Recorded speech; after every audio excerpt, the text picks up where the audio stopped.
So now let's see how we can work around with custom formula for conditional formatting inside of Google Sheets. So over here you can see that here I got a bunch of data, and wherever it says handheld, I want the name of that product to be yellow.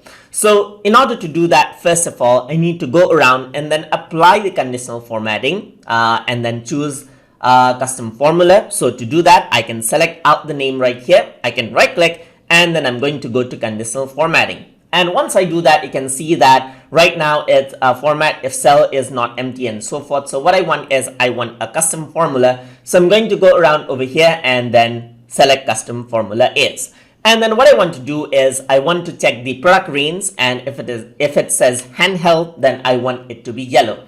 So I'm going to go around and press equals, and I want this column to be checked out. That is the D column. So entire range of D column. So I'm going to go around and press D, column D, just like this, which denotes the product column just like this.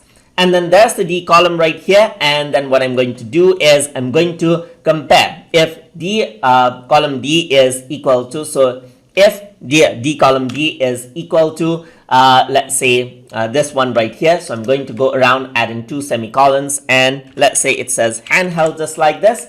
So what happens is that it'll highlight this out. So I'm going to go around over here onto this one and select the yellow range, press OK. So once I do that, you can see that PlayStation, the name is still white. That is because it's not a handheld, but as soon as I keep handheld right here, you can see that it has PlayStation right here. And the price shows yellow as well because I had previously applied that formula over here as well. So I did the same just like this. So similarly, whatever says handheld, so I can copy and paste out the formula right here. Simply copy it out, select all the range, right click, and then paste special. I'm going to paste the format only. So in that case, now what happens is that it'll paste out the format. So if I were to type in, let's say console right here, it does not actually highlight it as yellow, but handheld just like this. And then you can see that wherever I type in handheld right here, it is yellow just like this. And that is how you can work around with adding a custom formula for conditional formatting inside of Google Sheets. So hope you guys learned something as always. And as always, please like, comment, share, and subscribe.